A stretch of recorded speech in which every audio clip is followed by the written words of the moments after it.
Good afternoon, everybody. My name is Nikita Reddy, and I'm the current president of SASLAW in the Western Cape. Welcome to the 23rd annual AGM. It's quite an unusual one. We're conducting it via Microsoft Teams for the first time for obvious reasons. Please bear with us in the event that we experience any technical difficulties. I have been advised that there will be a slight time delay between slides, so please bear with us for that, but you should be able to hear us the entire time. These have definitely been some uncertain and trying times for everyone, not just the business community. While being challenging, it is the perfect time to collaborate, share ideas, and generally engage. There are going to be some really challenging issues, particularly in the labor market, and hopefully this organization can help everybody share ideas and collaborate on the way forward. All employers and organizations alike have had to adapt to how they go about doing their business. SASLAW is no exception to that. SASLAW is an organization that has had to work hard to adapt and work out how to connect with its members during these times. You would have seen various emails from our administrators from all the chapters, sending through emails with case law updates, articles from law firms, and partner notices to join webinars and the like. And I think all of the chapters have done extremely well to cope during these strange times. Up until now, we've put all formal seminars on hold until today. We are looking into conducting webinars going forward, so we will definitely keep you updated on that front. I'm shortly going to be handing you over to Mendel Sass, who's going to be discussing a very apt topic today in light of the current circumstances.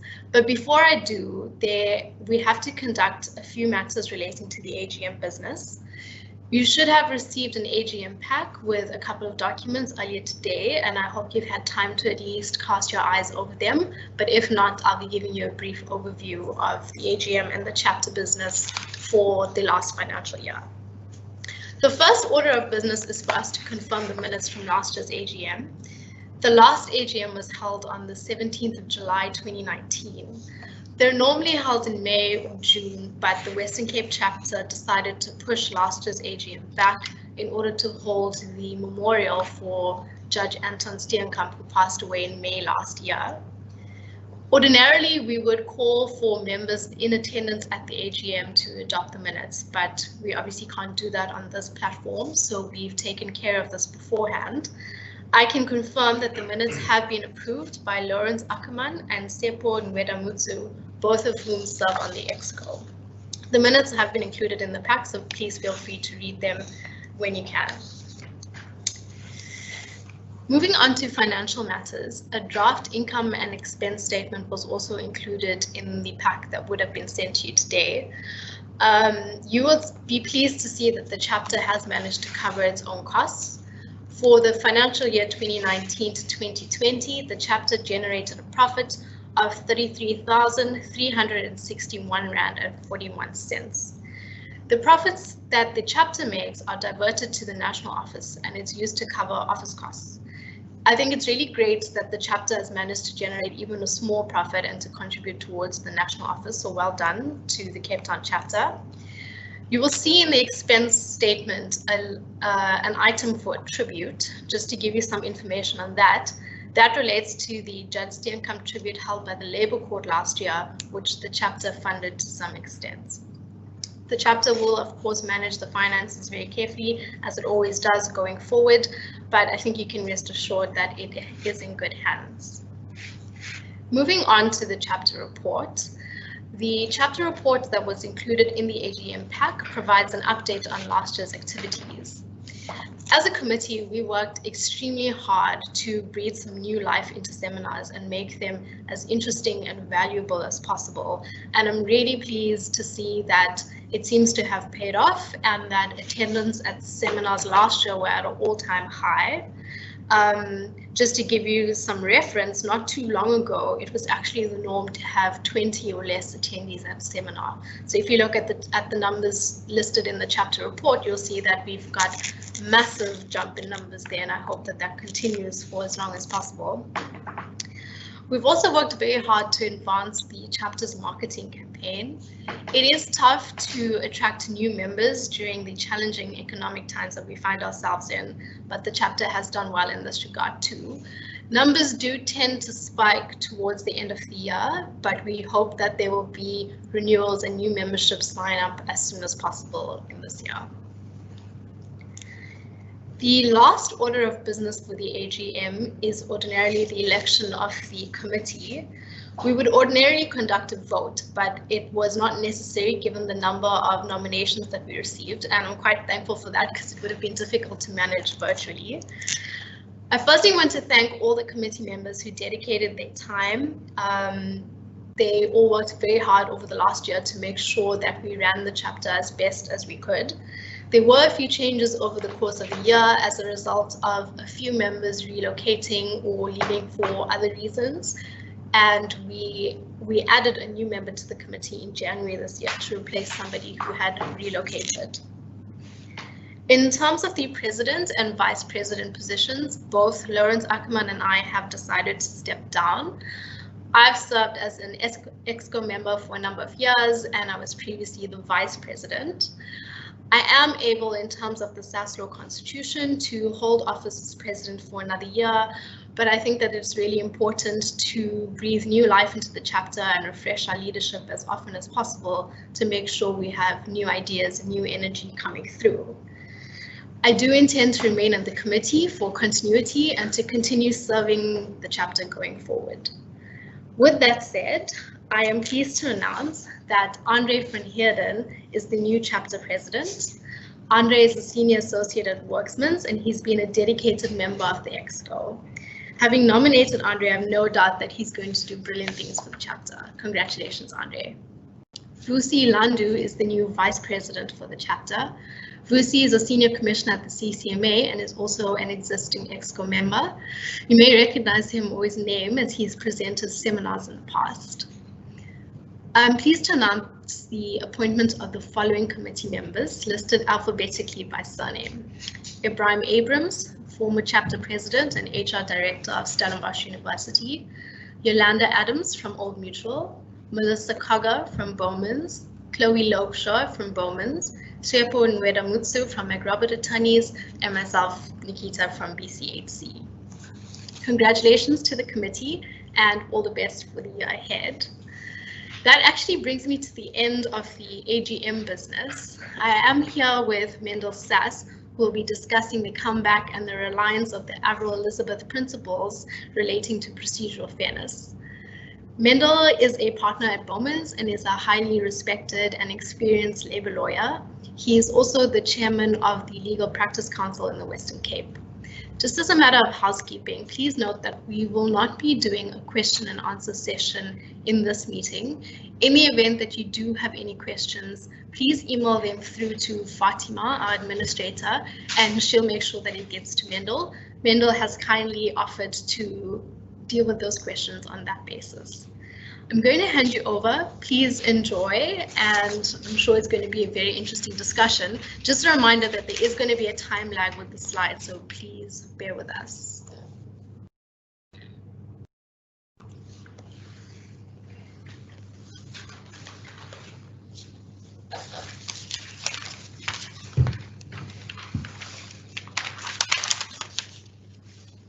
What about the picture? It's disappeared, the picture on the right.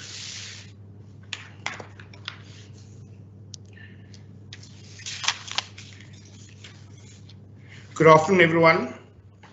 Thanks, Nikita, for that introduction.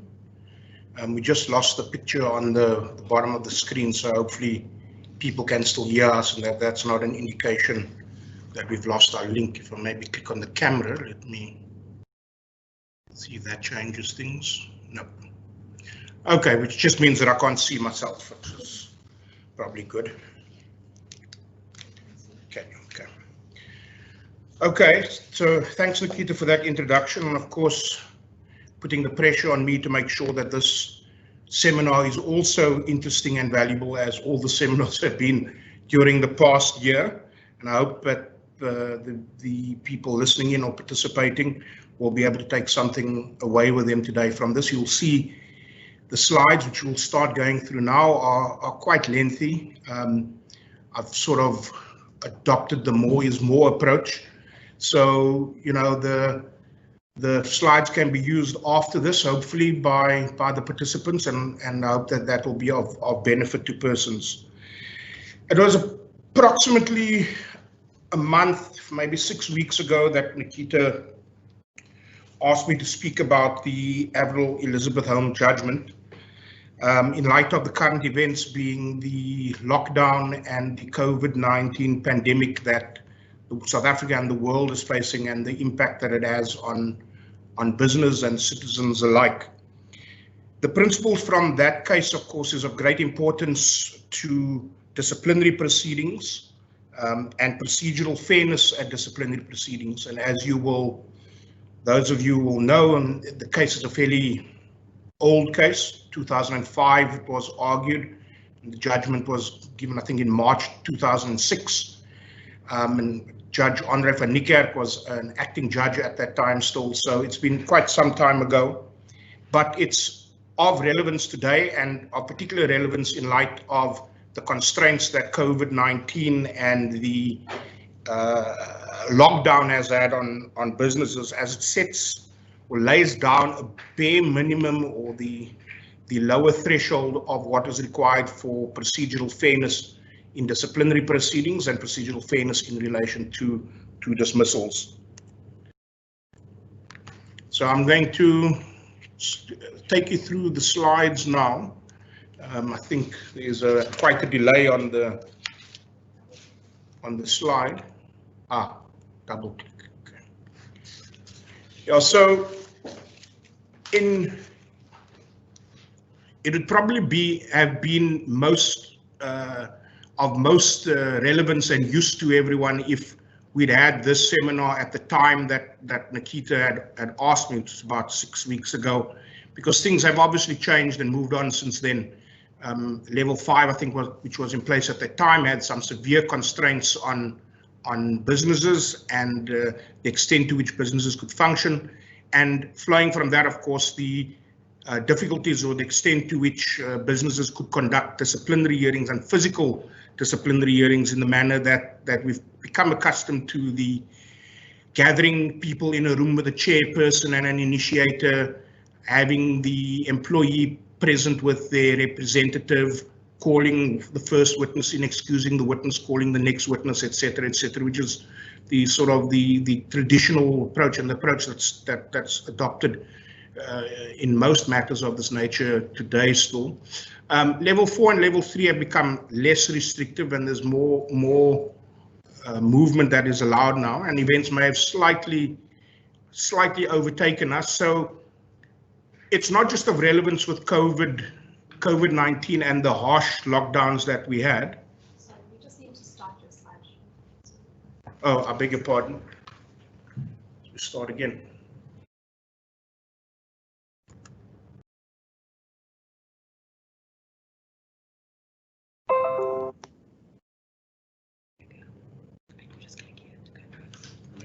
Yeah. So even though the lockdown is not as austere as it was a few weeks or months ago, we are still facing a new normal, and there may well not be a need to return to, well, there's an acceptance, I think, that for business and in many respects, we're not going to return to how we did business or how we conducted ourselves before all of this started. As an example, there was a judgment out of the Labour Court a week or so ago in SAB versus FAU, where the court was dealing with an application in relation to Section 189 capital A13 and a large-scale retrenchment process in terms of 189 capital A, where the union FAU wasn't too keen and refused to participate in further consultations via Zoom, insisting that the consultations take place in person as it had before. And Judge Moshohana, hearing that matter, held that there was obviously any number of other findings made, but he held that the consultation meetings via Zoom were fair against the backdrop of the COVID-19 pandemic, the new normal that we face ourselves in. And of course, going forward, challenges will remain in relation to social distancing, the providing of adequate PPE, and the need to work remotely as much as possible, which places constraints on holding disciplinary hearings, bringing all parties into the same room, finding potentially an independent chairperson to have to come to the offices of the employer to chair the hearing, bringing witnesses to the hearing, and also representatives, trade union representatives, or other representatives that the employer might agree to. So employers must consider ways in which they can navigate all of these challenges in these fairly unprecedented times in order to comply with their obligations. So one has to ask oneself whether we persist with the formal processes that we've become used to in light of the situation that we find ourselves in now, or do we try and move to a more informal process? And if we do move to an informal process, just how informal must that process, or can that process be, so that it passes muster in relation to procedural fairness? Before we go on, of course, regardless of what regardless of the Avril Elizabeth Home judgment or the Labour Relations Act and the Code of Good Practice, and we'll be touching on this going forward as well, employers may be constrained by collective agreements that they've concluded, the employment contracts of employees in their employ, as well as their own employment policies and disciplinary codes, which may be incorporated by reference into employment contracts. Those codes and policies may well say that they are merely guidelines, and all of those issues impact on what the employer's obligations are. Against that backdrop, of course, we have the Avril Elizabeth Home judgment, which sets a baseline for what procedural fairness would be. So just to kick it off and to recap the principles, let's just go through quickly what transpired. And of course, we're just focusing on the procedural aspects. In this case also, there's a number of substantive fairness issues that also arose. It involved Ms. Mvumvu, who was a supervisor in the employ of the Avril Elizabeth Home, and she was dismissed for being an accomplice to a theft of what the judgment refers to as donated jumble, which was a plastic bag containing boots from the administration office, and that bag had in fact been stolen by a Ms. Letselebi, but Ms. Mvumvu was a witness to that. The employer found out that she was captured on CCTV. The employer utilized that footage, but a disciplinary hearing was convened, and a Ms. Jooste chaired it, and it was initiated by a Ms. Haywood, and Ms. Mvumvu was found guilty of misconduct at that disciplinary hearing, and her appeal against the dismissal was dismissed as well. Interestingly, and which was the bone of contention in relation to procedural fairness, and it interestingly also was the only point that Ms. Mvumvu argued in relation or contended in relation to procedural unfairness, was that the chairperson, Ms. Jooste, was a subordinate or a junior of Ms. Haywood, who was the initiator. And she alleged that in those circumstances, there automatically arose a reasonable apprehension of bias, or a reasonable apprehension of bias existed because of that unequal relationship, in that the junior was chairing and the initiator was the senior was prosecuting, and potentially that the junior would not want to upset her senior by not making a finding in favor of the employer.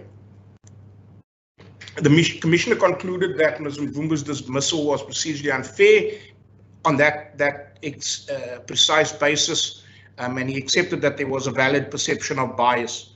The matter then proceeded to the Labour Court, with the Avril Elizabeth Home being the applicant, and the matter was then heard by Acting Judge van Niekerk, as he was at that time.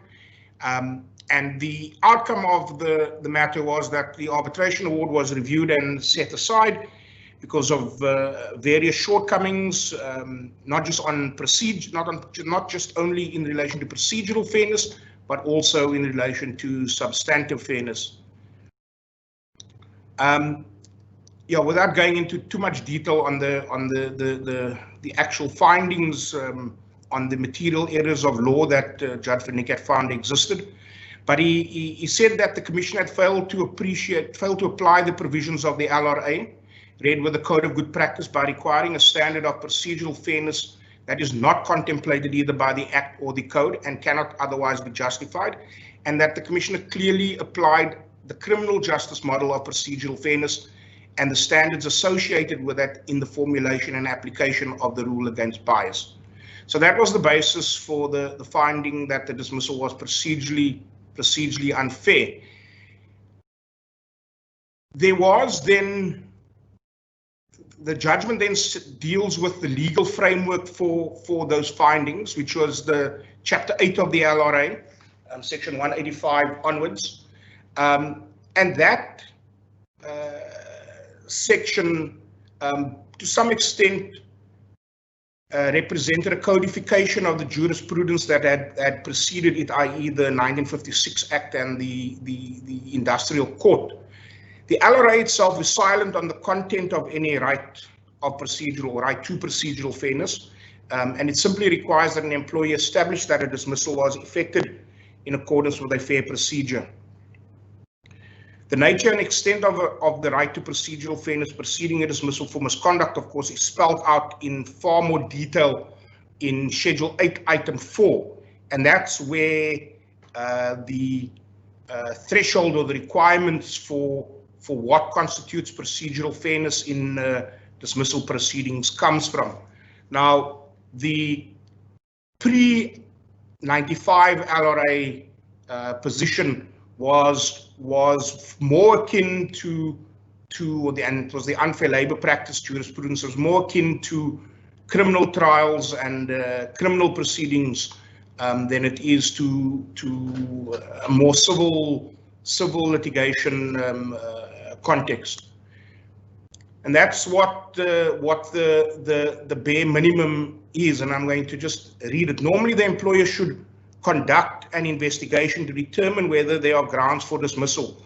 This does not need to be a formal inquiry, and that is my own emphasis, and I think the judgment also might have emphasized that. The employer should notify the employee of the allegations using a form and a language that the employee can reasonably understand. The employee should be allowed the opportunity to state a case in response to the allegations. The employee should be entitled to a reasonable time to prepare the response and to the assistance of a trade union representative or fellow employee. After the inquiry, the employer should communicate the decision taken and preferably furnish the employee with written notification of that decision.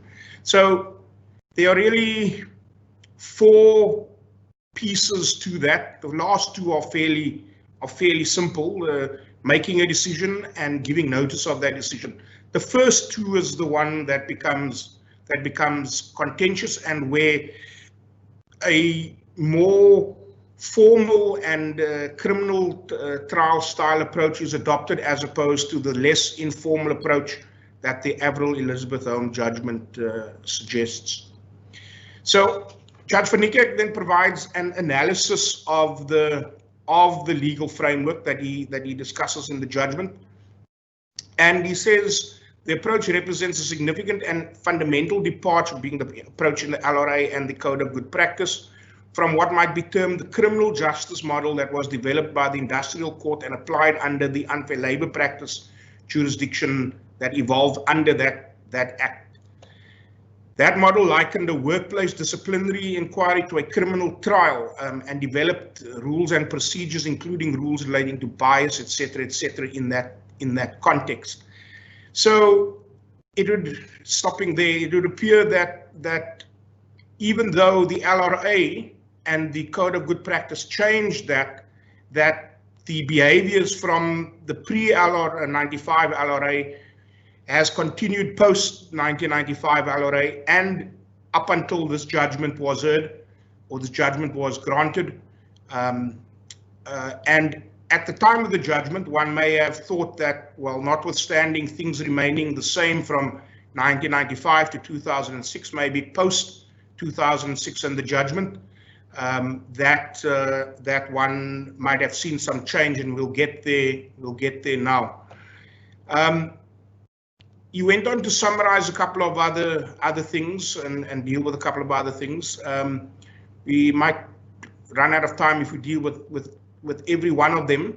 But the LRA recognizes that for employees, the true justice lies in the right to an expeditious hearing and finishing things as quickly as possible, provided that they are fair.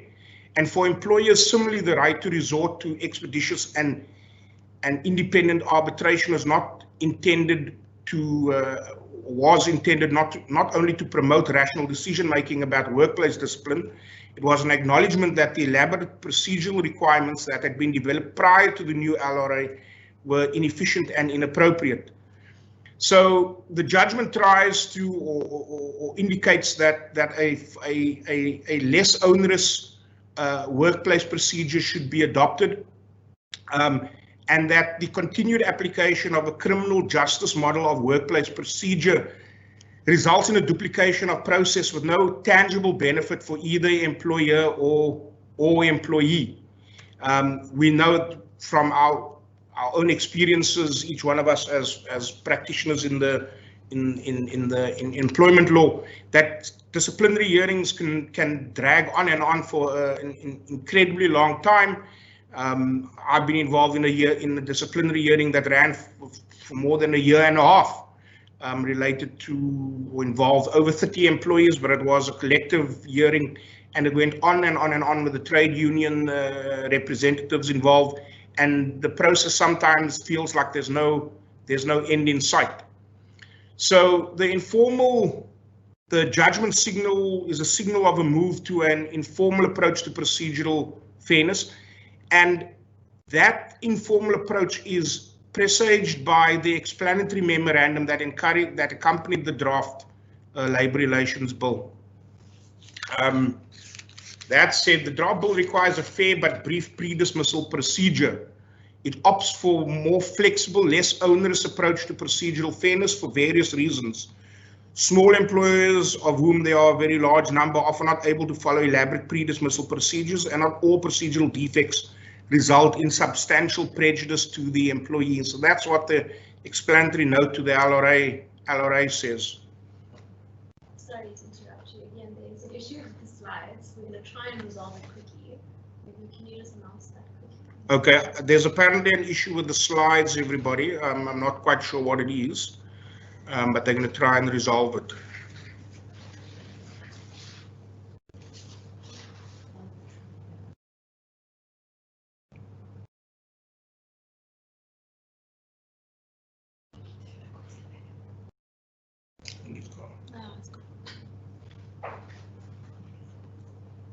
Can you not see it?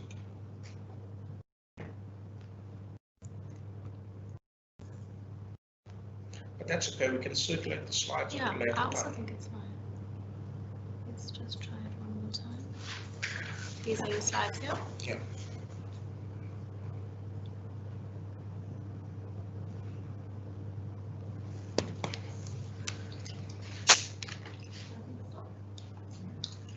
And I think we should just continue. Yeah. Sorry for that, everybody. The delay that has been presaged before we started is now far worse than was initially expected. So I'll keep speaking in the interest of time. The slides will be made available to everybody. So unfortunately, you probably now only have my face to look at if all of you are still there. This is obviously quite disconcerting. One doesn't see who you're speaking to. Hopefully, I'm still being listened to. Anyway, the slides will be available. So I'm not sure where we ended now.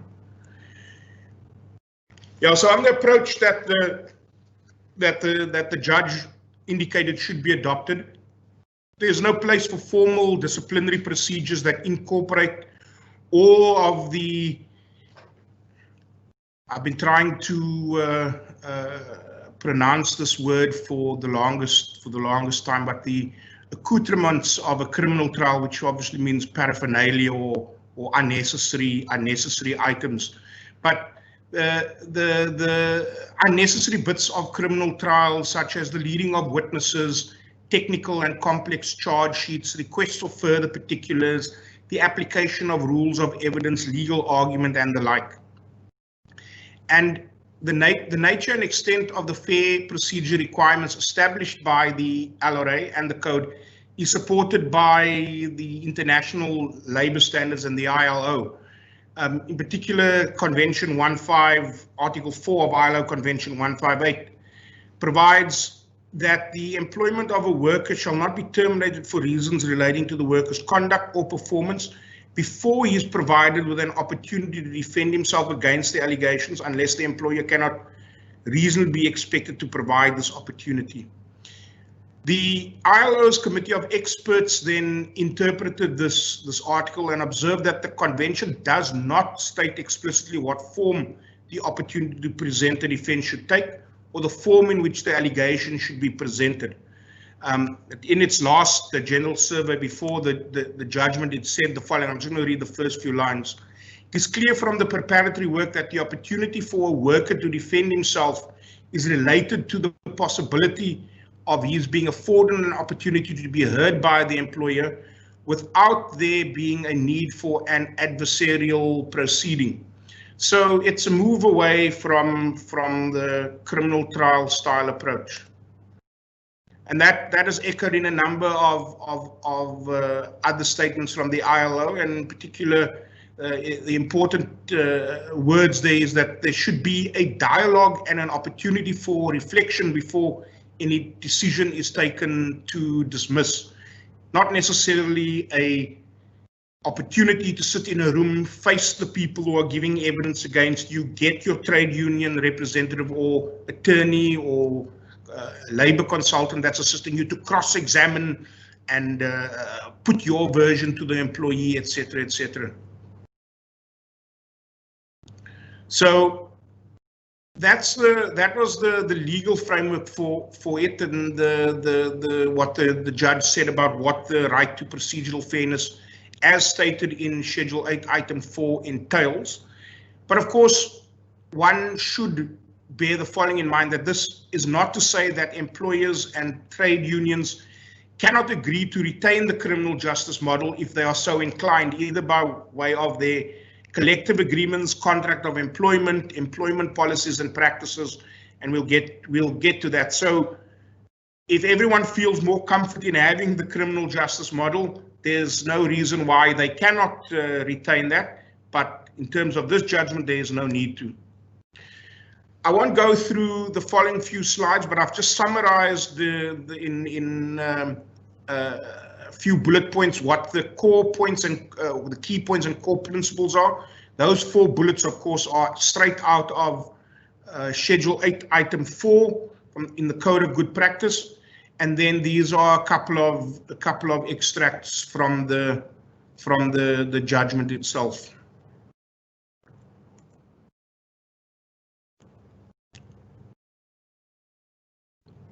You'll see there's no need to call witnesses if the employer is provided that the alleged facts that need to be explained are put in front of the employee. There's no need for overly formalistic, legalistic or technical disciplinary procedures. There's a case, the EOH Ubuntu v CCMA matter 2018 from the LAC, that said that disciplinary charges need not be drafted with the precision of criminal charge sheets. One often finds in disciplinary hearings that the actual content of the charge sheets are being attacked, and it becomes a very technical legal argument that has to be put in front of chairpersons of disciplinary hearings, and that's certainly not the intention of the LRA. Then this piece also, we're not going to go through it slide by slide, but these are various matters in which the Avril Elizabeth Home judgment has been dealt with, either relied upon or affirmed or followed, and all the citations are there, referred to and applied. So if you want to have a look at that, and if you need to get more authorities, if you are ever dealing with the arguments relating to these principles, they are all set out there, and hopefully that research that was kindly done by Leila, who's sitting in the board. Thanks, Leila, for doing that for us. Hopefully that will be of assistance. So we had the judgment in 2006. It said any number of things about the informality of the process and not following a criminal trial standard, and not having a rigid and formal process. And one would think that post 2006 there would be a move to this less rigid and more informal disciplinary process, but I think that's actually not been the case. I think it's either as formalistic and rigid as it was before, if not even more so. It's 14 years hence since the judgment, and things are the same, and the judgment hasn't really, and as you can see, there are many cases that we listed where the judgment has been followed, approved, etc., etc.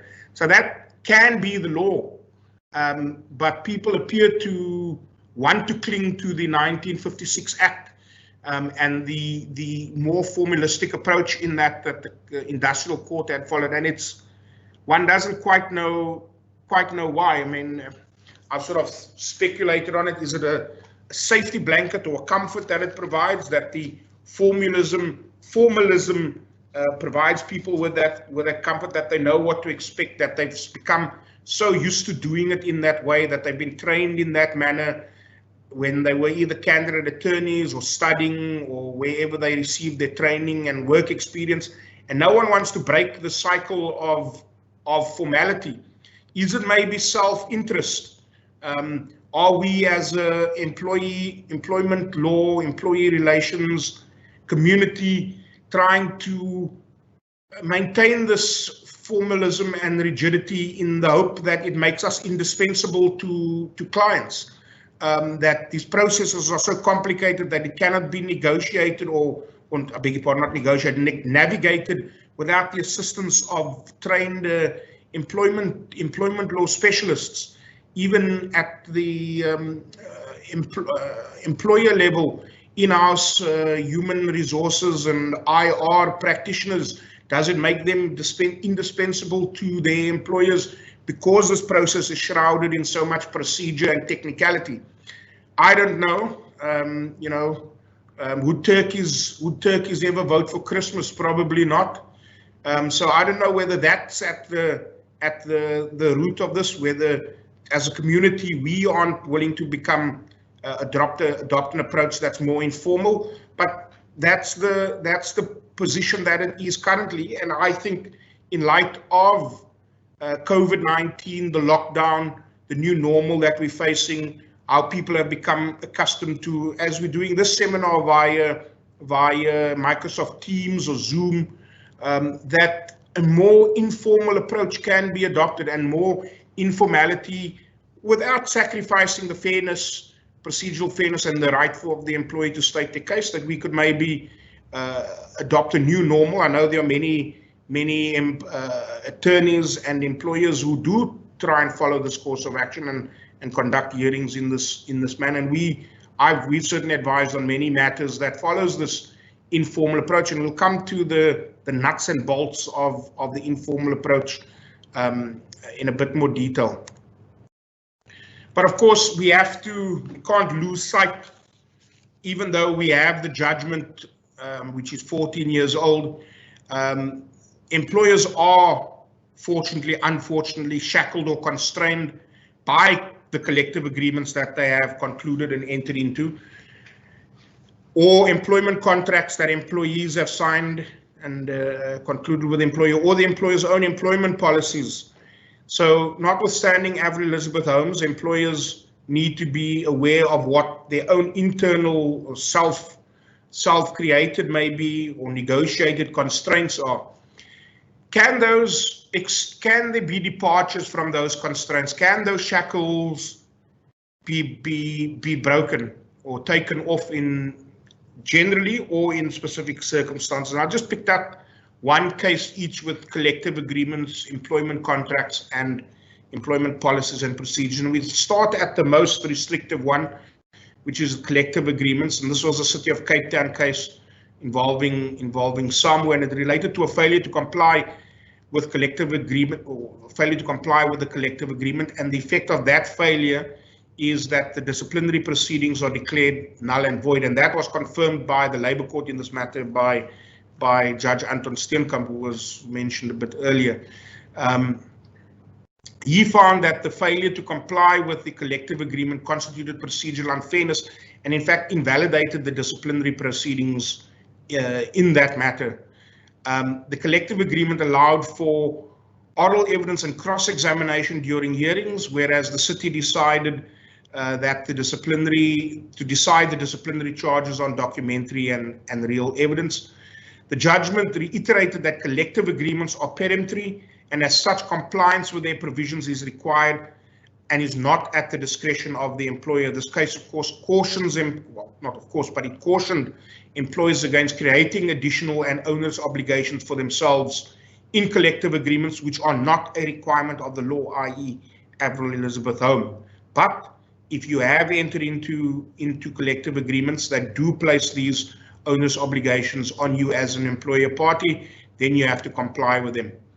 The second case deals with employment contracts, and it is Vidga versus Rhodes University, a 2018 judgment in which an urgent High Court application was brought to have disciplinary action declared unlawful. And in that matter, it was alleged that there was a contractual entitlement to a procedurally fair disciplinary hearing process. Reliance was placed on the disciplinary policy of the employer, which the employee contended was an extension of his employment contract, and the applicable policy related to the appointment of a chairperson at a specified level, and that hadn't been done, a fairly common provision in employment contracts or policies, one has seen over the years. And the employee contended that was a breach of contract and went to the High Court to enforce those rights. The court found that the employer's non-compliance with the policy was a breach of the employee's contract, and that rendered the disciplinary action taken unlawful and ab initio. Of course, it's important to point out with collective agreements and employment contracts like this, it's not a one-size-fits-all approach. It depends on what the contract says and what the wording of the contract is, and as we'll see from a later case, it also depends on the surrounding circumstances, why it was entered into in that way, and that will play a role in the interpretation of the contract or the collective agreement. The third one, so the first two, employers weren't able to avoid their contractual obligations or their collectively bargained obligations. This one was in relation to a disciplinary code, and it involved the SABC. So this is the lower threshold of the three, the disciplinary code. The SABC wanted to depart from its disciplinary process as contained in its disciplinary code, which provided for individual hearings presided over by a panel of 3 chairpersons, and they didn't want to appoint 3 chairpersons to do that. They wanted the matter to proceed by the giving of or providing written allegations and allowing the employee to make written representations to be considered by a chairperson appointed by an external agency, or I can't remember which it was, let's say Takiso. So it's an external chairperson appointed by an external agency who comes in, considers the written representations made by the employee and decides whether or not the employee is guilty of the alleged misconduct. In that matter, the court permitted the SABC to depart from its disciplinary code, but that was only justified under certain circumstances, and those had to be exceptional circumstances. And what the exceptional circumstance was in this matter was that it related to 100 or more employees who were subjected to disciplinary proceedings for the same misconduct, and the court found that the SABC's departure from its policy was better suited to the operational efficiencies of the organization. So at that point in time, for that organization, in light of the number of employees involved, the court said that constituted exceptional circumstances and they could avoid the constraints placed on them by having to appoint 3 chairpersons to consider the matter. These cases all sound a warning to employers, of course, that they should steer clear of agreeing to or being bound by overly regulated or inflexible and criminal trial style disciplinary processes in their collective agreements, employment contracts, and employment processes. That's just a summary of what we've discussed under the trying to break free of the shackles, if you can call it that. And it's important on the third leg, where there is more room to avoid one's or to change what one has done before in employment policies and procedures, is to see whether the policy says that what is stated in the policy is merely a guideline, and to see whether what is stated in the policy has been incorporated by reference into the employment contract to determine whether it's a contractually enforceable right or not. If it's only guidelines, then departures are possible. If the employment policies and procedures are more than just guidelines, then those departures are generally only be possible in exceptional circumstances.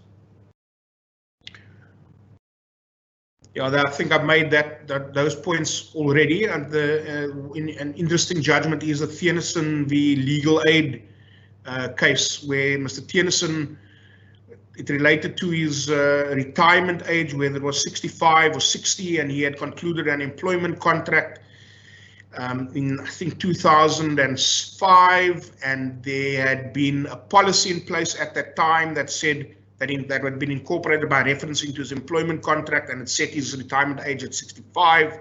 Subsequent to that, the union and legal aid had negotiated new policies that had changed the retirement age to 60, but there was a savings clause and a carve out in the new policy that applied to people like Mr. Theunissen. So his terms and conditions remained what they were as stated in his employment contract and the policy at that time, and hadn't been varied by the change to the policy, because the new policy actually had a carve out for people like him.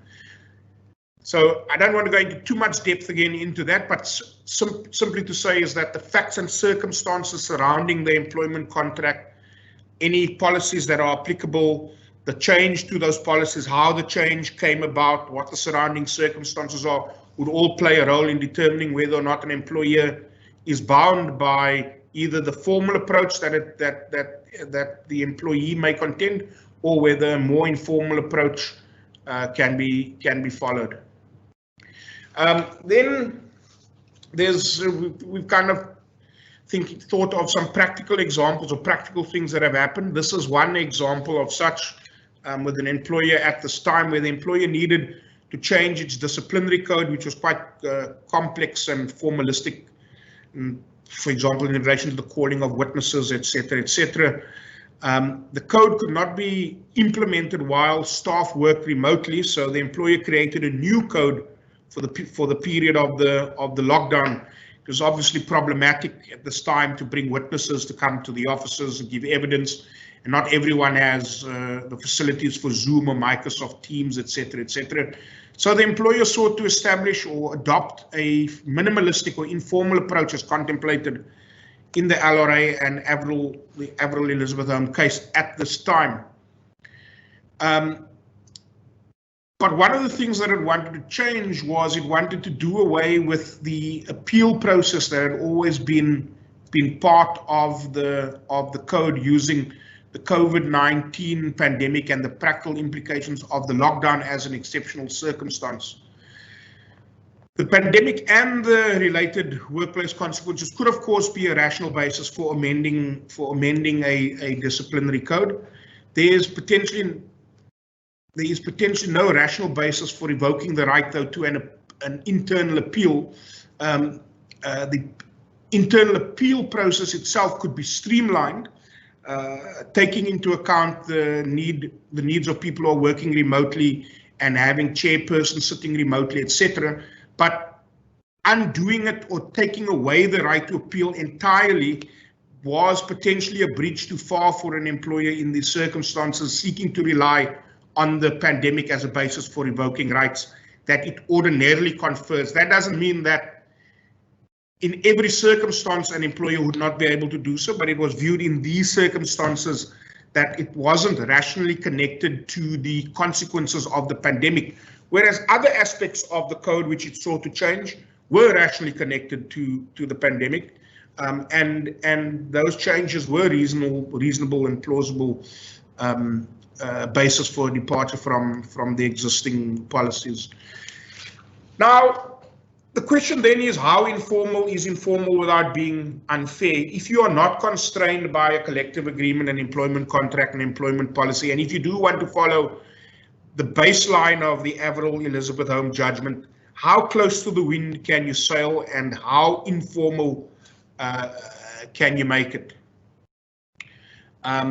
Again, one shouldn't lose sight of what the constraints are,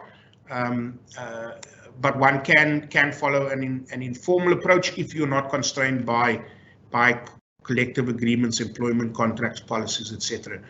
And this is, in my assessment and from my experience and matters that I've been involved in, a baseline that is close to the wind and would upset any number of trade unions and employees themselves, because they become so accustomed to what this formalistic criminal style approach would be. But this is the baseline, I think.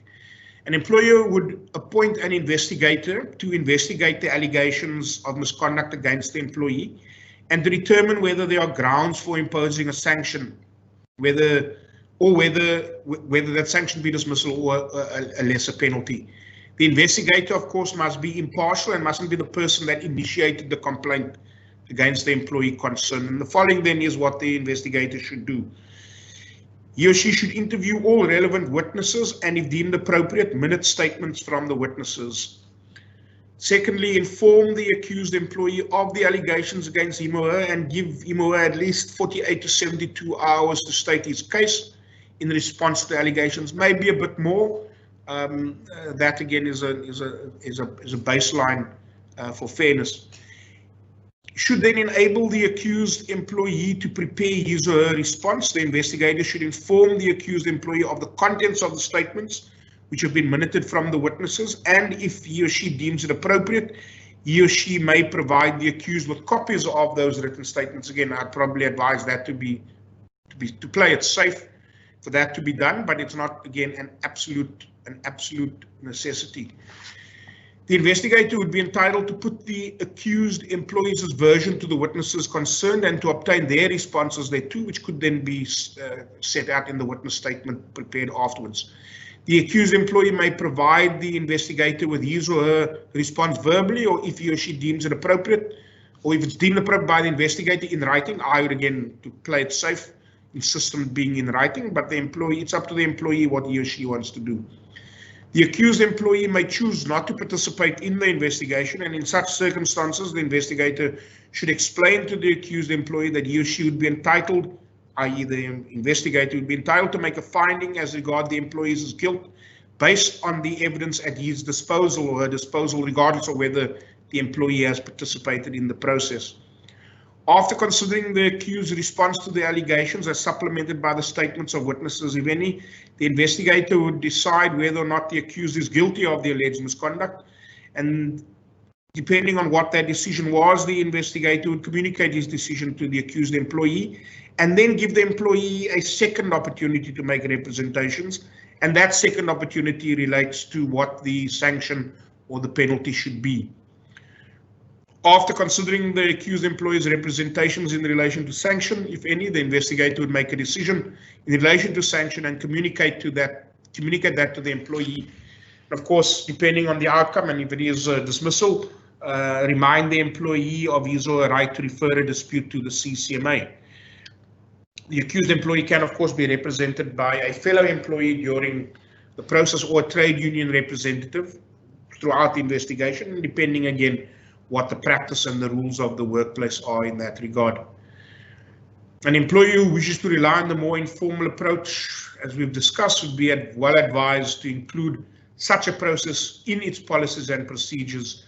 This would create certainty and the policy basis for proceeding in this manner, and certainly would address or deal with what employees' or employees' representatives' expectations are in a process like this, which I think is the problem now.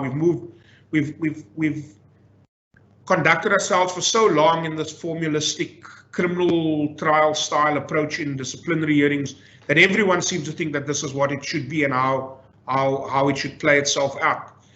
So getting people to move from that point to a more informal point, or informal approach where everyone is on the same page and understands that this is actually what the law is and this is how it should really be done in the workplace and that it is in everyone's best interest, will of course take some time. We almost done. I think there's two more issues to deal with. The second last one is the COVID-19 circumstance and why, 5 more minutes, why the Avril Elizabeth principles are more relevant than ever. Employers with complex or overly formalistic disciplinary procedures will, of course, would have struggled in lockdown levels 5 and 4, and even at level 3 and lower.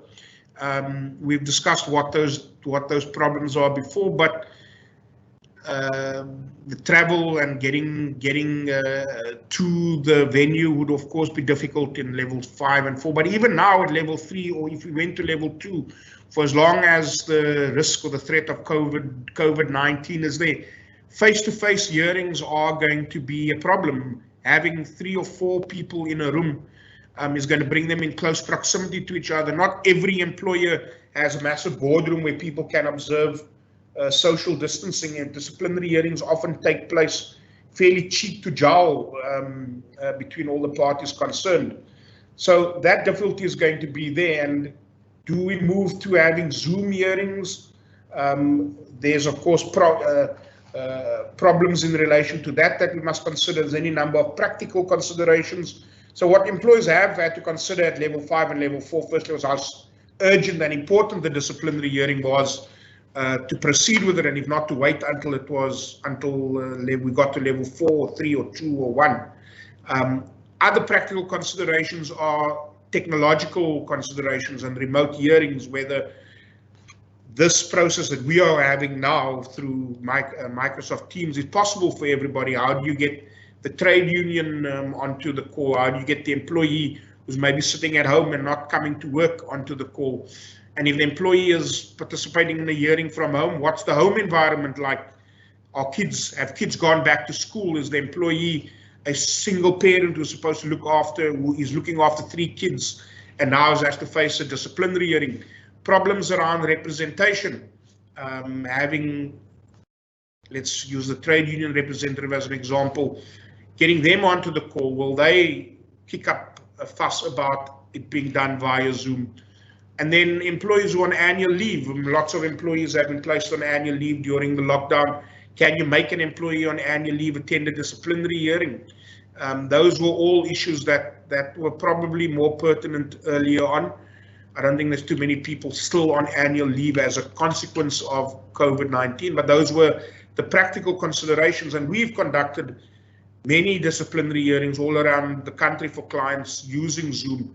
As most people will know, court hearings are taking place. The SCA has been running hearings like this. I was involved in a Labour court hearing, an opposed motion on Tuesday, where Judge Hilary Rapkanaike was presiding from her home, and I was sitting at my home, and Richard Brown from Merrill was sitting at his home. I actually think he was in the office. Well, I was at the office as well. I beg your pardon. Today, I was at home where I had another hearing. So these things are possible now by the technology, and it's maybe an opportunity now for us not to go back to the way it was before, even though it's not necessarily the constraints placed on us now by COVID-19, but it's opened people's minds up, or opened up our perception as to what is possible, and whether it is actually necessary to go back to this formal approach where we sit around a table in one room with a chairperson and an initiator and someone for the employee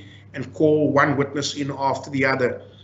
It's probably the way forward is firstly for employers to examine what their constraints are and whether they have handcuffs that they can't escape, that they have to negotiate their way out of. Because ultimately, if you've agreed to something with your employees, it's a contractual right.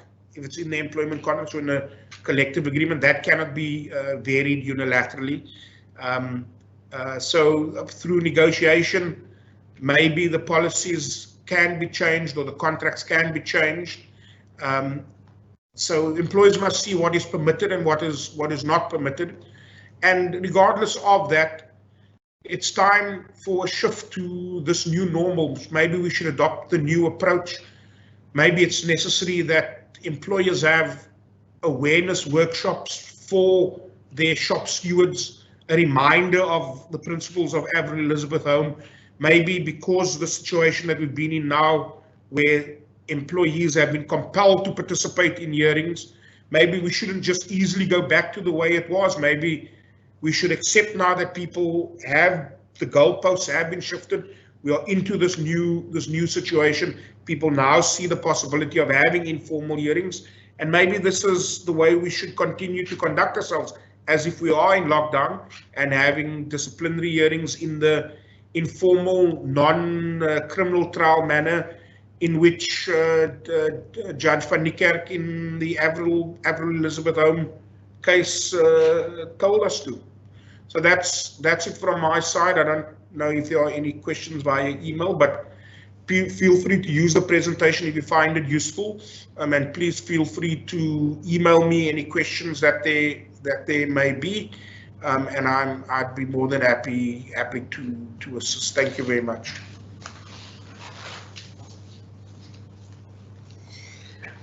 Thank you very much, Mendel. That was a very comprehensive and useful discussion. There were some issues with the slides early on. Apologies for that. We will circulate those to all of the attendees of this meeting. Also, apologies for interrupting Mendel a few times. Anyone who's ever stood up in court before a judge and been interrupted knows how difficult that can be. That brings us to the end of the seminar. Just picking up on one of the points that Mendel made, I've also often wondered why employers are so reluctant to adopt the approach that has so clearly been outlined by the court. And if you attended our year-end function last year where Judge Kate Savage presented, Judge van Niekerk also happened to be there, and he made some comments about the judgment and actually appealed to the SASLAW community to encourage the approach because it clearly just makes more sense. But I think the time has now come, as Mendel said, for everyone to seriously rethink how they go about conducting their business and possibly shifting the approach to something that's simpler and more closely aligned with the LRA. So that brings us to the end of our AGM and seminar. Thank you all so much for taking the time out to join us during these stressful times. Hope that everybody stays safe, and hopefully we'll get a chance to connect again on a different SASLAW platform. Take care and keep well.